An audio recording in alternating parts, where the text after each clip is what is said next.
Hello and welcome back. Thank you all for watching. Thank you for your likes, your comments, your subscribing, everything. Thank you all so much.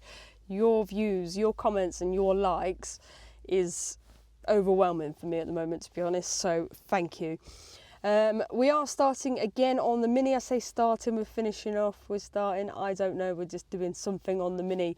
So it has got a rear seized caliper, it's got an oil leak, it's got an engine light on, bodywork is awful, it's got no MOT, so we need to get it to an MOT standard. First things first then, I think today, we're going to start working on the seized caliper. We're going to see if we can get it off, see if we can re-loosen it or we need to rebuild it. I don't know, we're going to figure it out when we get there, I guess.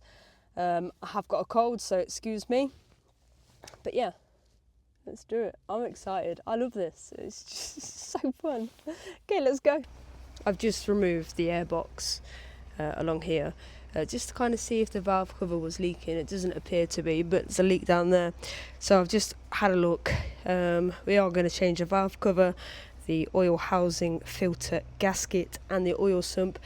So my idea of this Mini is the bodywork is probably the worst part of it. Some of the paint is peeling and it's, overspray, guys. Thanks for that. I didn't realise it's overspray on the bumper from where they've tried to spray the chrome. What I want to do first is fix all the repairs, all the oil leaks, go through the MOT checklist and send it straight for its MOT. Once it passes, we're then going to work on the bodywork separately. Let's get this wheel off, let's check this caliper and see what's going on. First things first, brake off before we jack it. Loose, it's quite loose actually, to be honest. That's really loose, worryingly loose. That one's not even, oh, I'm missing a lug nut, typical. Done that one, done that one. Done that one.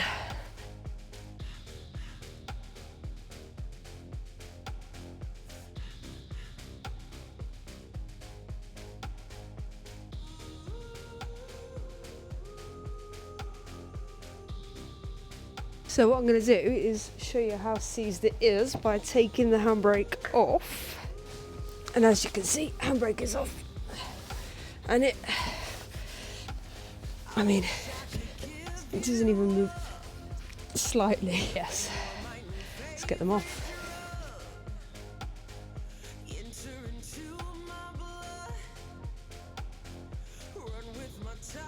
See if we can get it loose.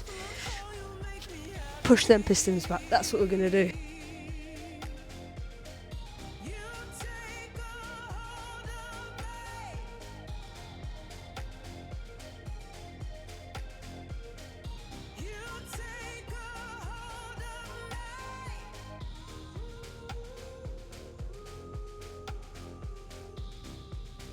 So I've managed to get the handbrake part off at the back. Now I just need to get it away from the brake line. Now to do that, I use some long nose pliers to clamp the brake line. Instead of using the teeth, I use 2 sockets, so like that. Causes less damage to the brake pipe, which is always good to do. So let's get that on and try and unscrew the caliper.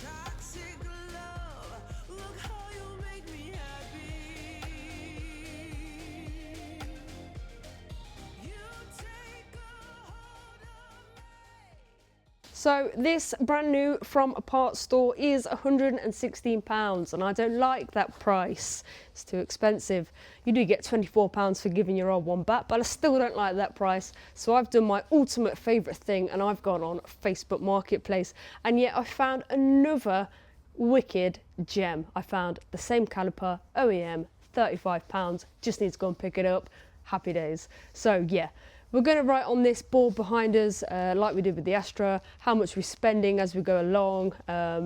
Obviously, we try and save as much as we can, but if it needs replacing, it just needs replacing, and that's it. But yeah, I mean, so far then, £200 for the car, £30 for a caliper.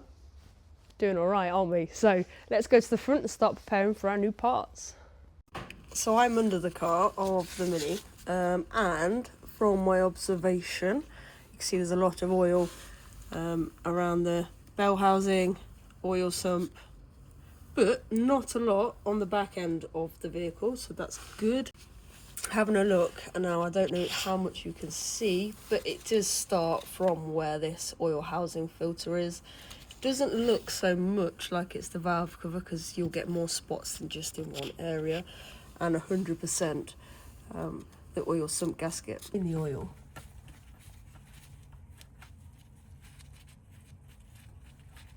Now I'm going to get a new oil sump, so that's not a problem. So now I've drained the oil. Obviously I couldn't get the engine to temperature because I didn't start it, but we'll get most of it. So that's draining. I made a right mess of it as well, look at that. But all good, we can clean. So we're going to start taking off the valve cover. I'm taking off the valve cover purely to see what the condition of the timing chain is. So let's start. I love doing valve covers. It takes me back to my first BMW project, which wasn't even that long ago. And when I did that, I had to watch a YouTube tutorial the whole way through. And now it's like second nature, just quickly get in there, get it off. If you don't know how to do one, all you've got to do is unplug your ignition coils, pull them out, remove any PCV hoses and remove any wires. And that is it. You kind of just unscrew it and slowly pry it apart. It's that straightforward. I do love them. Every time that I get a car, I kind of hope that I need to do one. So I've taken off the valve cover. As you can see, it is in lovely condition. I mean, if you remember the BMW and the Astra, neither looked as good as this. You can tell someone has been here before me because there is sealant. Now when you have a gasket like this, you do not need to put sealant even on the edges, because the gasket is a bit flat now, but it does the job. Timing chain wise, hard to tell exactly, but when you first install these timing chain guards, they're white. So the darker that they are, the older that they are, or if it's not had enough oil changes and stuff, you'll get a lot of build up here. So oil changes look like they have been done regularly. Timing chain, I can't complain. I think that is in very nice condition. I'm having a lot of problems trying to get this heat shield off. It's just one bolt that I can't get to here that's holding it on. Once I get this off, I can get the oil housing filter. So I'm going to continue to tackle it, even though it's a real pain. Of course, nothing is simple. To change that small oil housing filter gasket, it is a big job. I've now got to take off the whole front of the car just to access it. Meaning, although I did take out that heat shield, it was not even worth it. So all that time to do it. But we learn. So if you've made it this far, you have watched the end of this episode. Coming up next, we have a lot of liquid, a lot of issues, and things took a turn for the worse. So if you want to see more, make sure you subscribe, and I will see you all next time.